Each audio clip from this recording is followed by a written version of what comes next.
Jim and I have come all the way to Lancaster to go to St Thomas's in Lancaster, or St T's to its friends, where the incumbent, Jon Scamman, happens to be standing here in an uncoordinated fashion.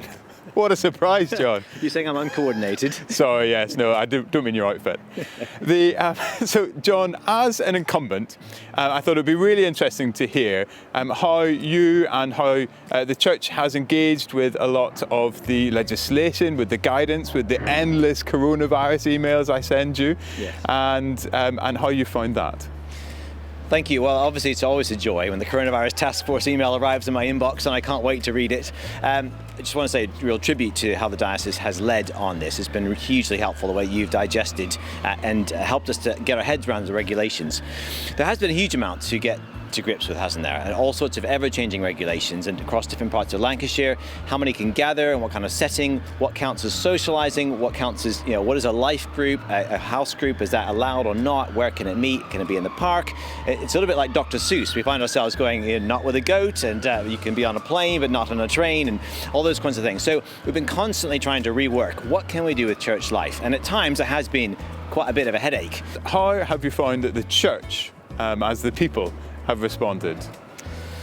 So I've been hugely heartened by the creativity of our church and the way that people were able to respond with us moving online very early on. And it's been great to see the way that people have contributed ideas, pictures of themselves doing crazy fun activities. So we were able to move our Sunday services online pretty early on, from day one. And that's attracted a lot more viewers than we would maybe even normally have coming on a Sunday. So we found that people have been accessing our services from not only around Lancaster and Morecambe, but actually further afield around the country and even from other places in the world. So it's been great to see that sort of creativity has been emerging. We did a holiday club that was done online, but enabled people at home to do sorts of things, send in their pictures each day. We're building compilation videos and stuff. So a real sense of people coming together around a lot of this.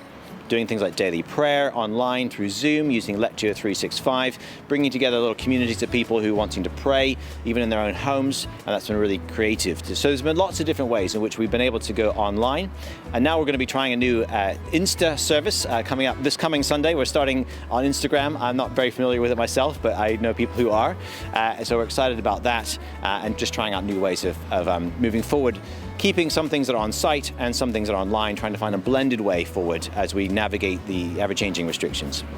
Great, so a lot of creativity coming out. Yeah. And we're standing in front of a building site. Yes. In fact, I don't know if Jim got the builder that went into the porta potty.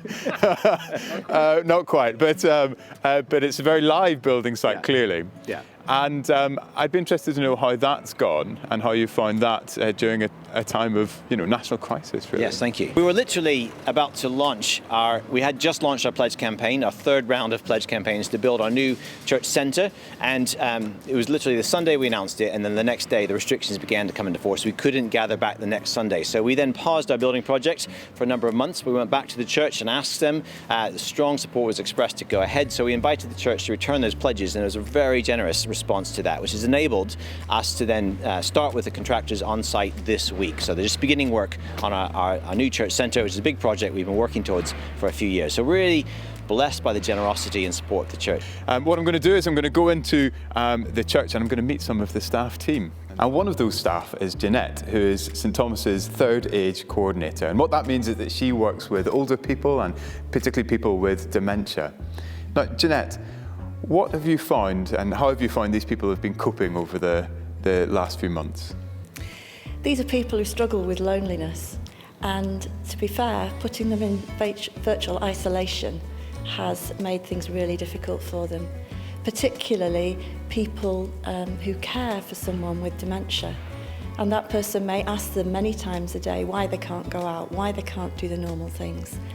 And living with that kind of thing 24/7 is really hard for them. So we've sent letters and cards. We had a local school draw some pictures which we sent out and so forth. We obviously make as many phone calls as we can and encourage them to phone each other, which is great too. We've put some things online for those who can access it.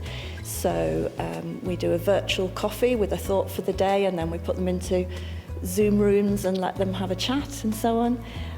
We've also attempted our event for people with dementia online.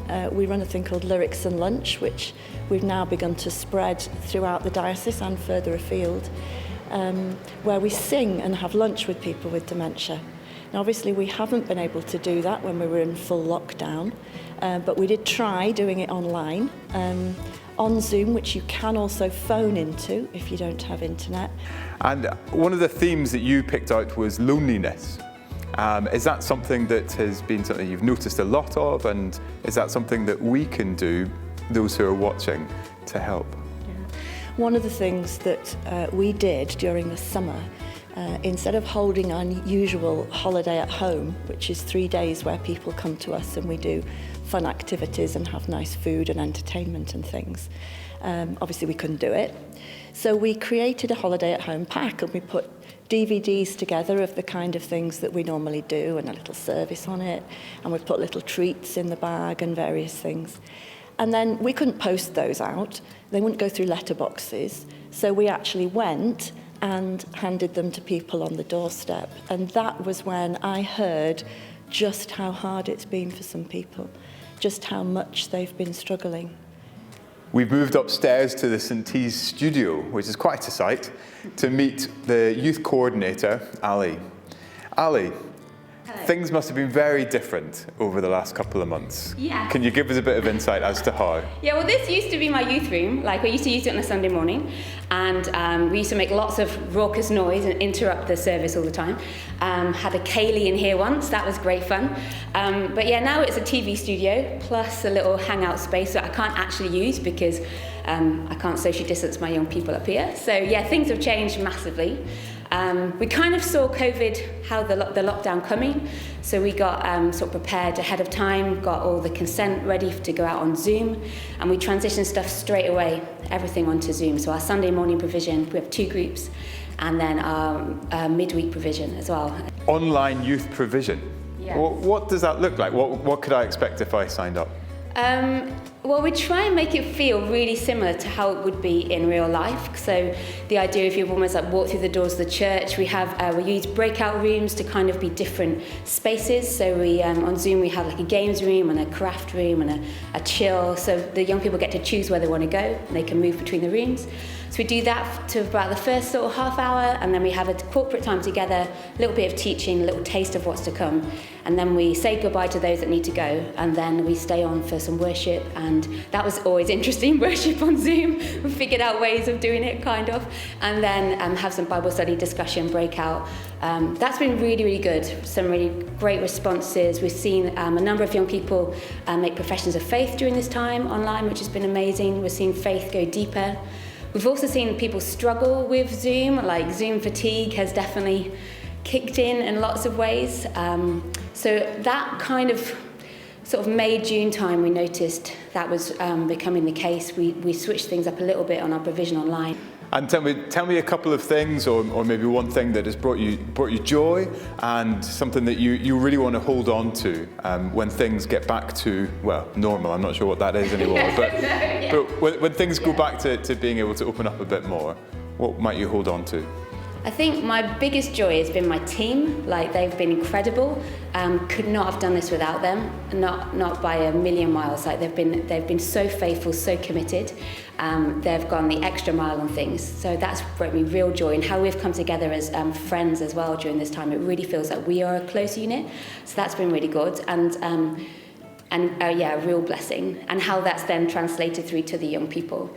That's been great. One of my favourite things about is when Zoom crashes or things go horribly wrong or people pop out of things. My favourite thing, I wish I could keep that, I know I can't, is Zoom, the mute button, mute all. I really wish I had that in real life. I'd be like, I'm muting you now. It's great, the power, that's going to go. Oh, I wish I had mute all. That could have been quite useful at some BLT meetings actually as well. Yeah, I know, yeah, probably like mute all would be fun. And also what I want to keep is the small. So St T's has been such a busy place. The young people are so busy with school, with extracurricular stuff, that we just haven't been able to put these small groups, sort of like discipleship groups in place. And I've wanted to for a long time. So this has been the opportunity to do it, and I don't want to lose that again. So now we've got 6 groups meeting throughout over 2 weeks. One of the things that's been really interesting about Jim and I going on this road trip is that each church has its own unique setting and set of circumstances, and St T's is definitely an example of that.